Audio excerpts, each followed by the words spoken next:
આ નવીન રીતથી ફ્રેન્ડ્સ તમે દૂધીનું શાક બનાવી લીધું ને એટલે જે લોકો દૂધી નહીં ખાતા હોય ને તે લોકો પણ ઘરે 2 કિલો દૂધી લઈ આવશે. એટલું સરસ ટેસ્ટી શાક બનીને તૈયાર થાય છે. અને ઉનાળાની સિઝનમાં દૂધી તો ભરપૂર માત્રામાં મળે છે અને દૂધીની તાસીર પણ ઠંડી છે ફ્રેન્ડ્સ. તો દૂધી ઉનાળાની અંદર ખાવી જોઈએ, પણ દૂધીનું શાક નોર્મલી કોઈને પસંદ નથી હોતું, પણ આ રીતથી દૂધીનું શાક બનાવી લીધું ને એટલે જે લોકો દૂધી જોઈને મોઢું બગાડે છે ને તે જ લોકો બહારથી 2 કિલો દૂધી ખરીદીને લઈ આવશે. એટલું સરસ ટેસ્ટી શાક બનીને તૈયાર થશે.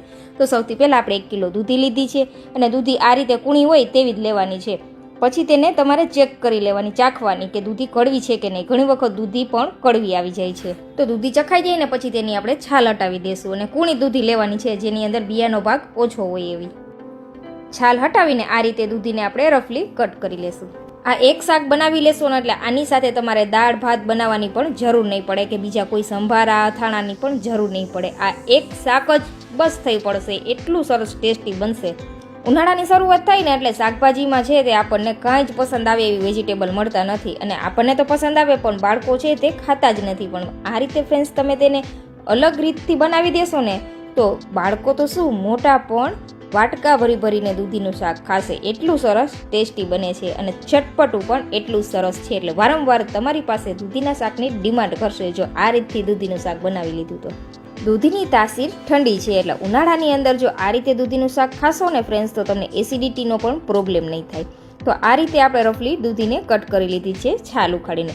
હવે ફટાફટ આપણે તેને કુકરમાં ઉમેરી દઈશું. જો વધુ સમય રાખશું ને તો દૂધી છે તે કાળી થવા લાગશે એટલે આપણે ફટાફટ તેને કુકરમાં જ ઉમેરી દેવાની છે. આજે આપણે ઝડપથી શાક તૈયાર કરવાનું છે એટલે કુકરમાં જ શાક બનાવીએ છીએ. તો આ રીતે બધી જ દૂધીને આપણે કુકરમાં ઉમેરી દીધી છે.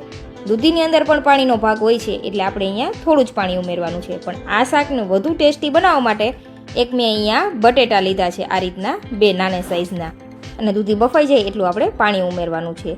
બટેકા ઉમેરવા ઓપ્શનલ છે ફ્રેન્ડ્સ, તમને પસંદ હોય ને તો જ ઉમેરજો, પણ અહીંયા શાકને બાઇન્ડિંગ આપવા માટે આપણે બટેકા લીધા છે.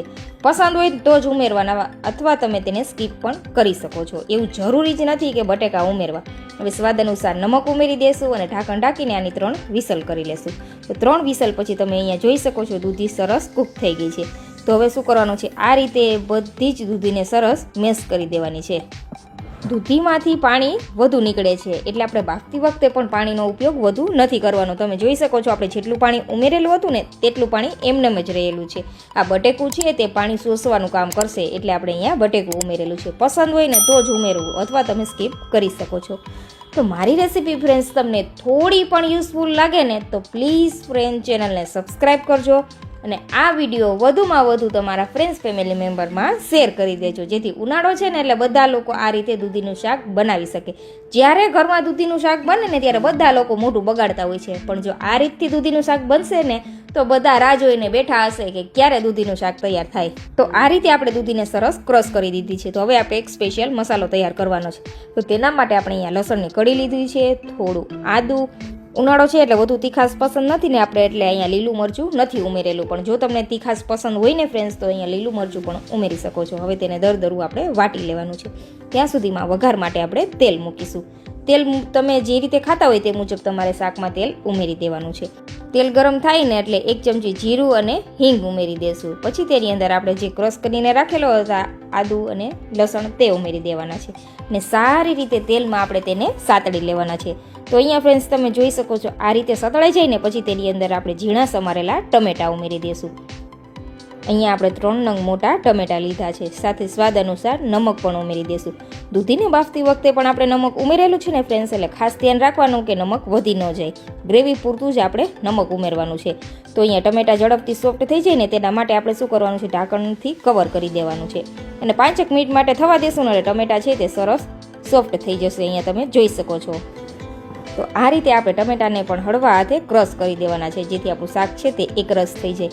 આ રીતે ફ્રેન્ડ્સ તમે સબ્જી બનાવી લેશો ને એટલે વારંવાર અઠવાડિયામાં 2 વાર આ સબ્જી બનાવશો એટલી સરસ ટેસ્ટી બનીને તૈયાર થાય છે અને બની પણ ઝડપથી જાય છે. અને આ શાક તો બધાનું પ્રિય સબ્જી બની જવાનું છે. વારંવાર બધા લોકો દૂધીના શાકની ડિમાન્ડ કરશે.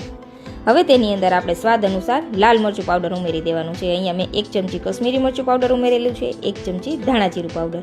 અહીંયા મારી પાસે આ રીતના કેપ્સિકમ પડેલું હતું ને અડધું એટલે મેં શાકમાં ઉમેરેલું છે. ટોટલી ઓપ્શનલ છે ફ્રેન્ડ્સ, પસંદ હોય ને તો જ ઉમેરજો અથવા સ્કીપ કરી શકો છો. એવું નથી કે તમારે ફરજિયાત કેપ્સિકમ ઉમેરવાનું જ છે. મારી પાસે પડેલું હતું ને એટલે મેં અહીંયા ઉમેરેલું છે. હવે સરસ બધી વસ્તુને આપણે સાતડી લેવાની છે. અહીંયા તમે જોઈ શકો છો કિનારાથી તેલ પણ સરસ અલગ થઈ ગયું છે. આ શાકની અંદર તીખાશ તમે તમારા પસંદ અનુસાર જે રીતે ખાતા હોય તે મુજબ વધુ ઓછી ઉમેરી શકો છો. તો આ રીતે સરસ શાકમાંથી તેલ અલગ થઈ જાય ને પછી આપણે બાફેલી દૂધી હતી ને તે ઉમેરી દેવાની અને સરસ એવું બધું મિક્સ કરી દેવાનું. તો અહીંયા ફ્રેન્ડ્સ તમે જોઈ શકો છો ખૂબ સરસ એવું ટેસ્ટી આપણું શાક લાગી રહ્યું છે. આ રીતે દૂધીનું શાક બનાવશો ને એટલે કોઈ જ નહીં કહે કે આ તમે દૂધીનું શાક ખાઈ રહ્યા છો. એવું જ લાગશે કે તમે પાઉંભાજીની ભાજી ખાઈ રહ્યા છો. એટલી સરસ ટેસ્ટી આ સબ્જી બનીને તૈયાર થાય છે. અહીંયા આપણે ડુંગળી નથી ઉમેરેલી, પણ તમારે જો ડુંગળી ઉમેરવી હોય ભાજી તરીકે આને સર્વ કરવું હોય ને તો તમે ડુંગળી પણ ઉમેરી શકો છો. તો આપણું સબ્જી તૈયાર છે. હવે શું કરવાનું છે, ઢાંકણ ઢાંકીને ફરી આપણે 5 મિનિટ માટે સબ્જીને થવા દેશું, જેથી દૂધીની અંદર પણ સરસ એવો ફ્લેવર આવી જાય મસાલાનો. હવે ઉપરથી આપણે 1 ચમચી પાઉંભાજી મસાલો ઉમેરીશું. અહીંયા ગરમ મસાલાની જગ્યાએ ફ્રેન્ડ્સ તમે પાઉંભાજી મસાલો ઉમેરશો ને એટલે આ સબ્જીનો ટેસ્ટ છે તે કંઈક અલગ જ આવશે. અને જે રીતે ભાજીની થિકનેસ હોય ને તે રીતે જ આપણે આની અંદર ગ્રેવી રાખેલી છે. આપણે ઉપરથી અહીંયા કોઈ પણ પ્રકારનું પાણી ઉમેરેલું નથી. જે પાણી આપણે દૂધીના શાકમાં હતું તે જ પાણીની અંદર આપણે આ શાક તૈયાર કરેલું છે. આ સબ્જી જોઈને કોઈ જ નહીં કહે કે આ તમે દૂધીનું શાક બનાવેલું છે. બાળકોને પણ એવું જ થશે કે તમે પાઉંભાજી બનાવેલી છે. અને આ સબ્જી તમે રોટલી, પૂરી, પરોઠા કે પાઉં સાથે પણ સર્વ કરી શકો છો. પાઉં સાથે સર્વ કરશો ને તો આ સબ્જી જોઈને કોઈ જ નહીં કહે કે દૂધીનું સબ્જી છે. એવું જ લાગશે કે ભાજી તૈયાર કરેલી છે. અહીંયા જો તમને લીંબુનો રસ પસંદ હોય ને તો તમે 1 લીંબુનો રસ પણ ઉમેરી શકો છો અથવા ખાંડ પણ ઉમેરી શકો છો.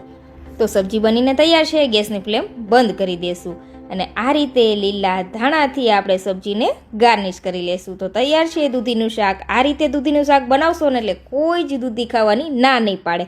અઠવાડિયામાં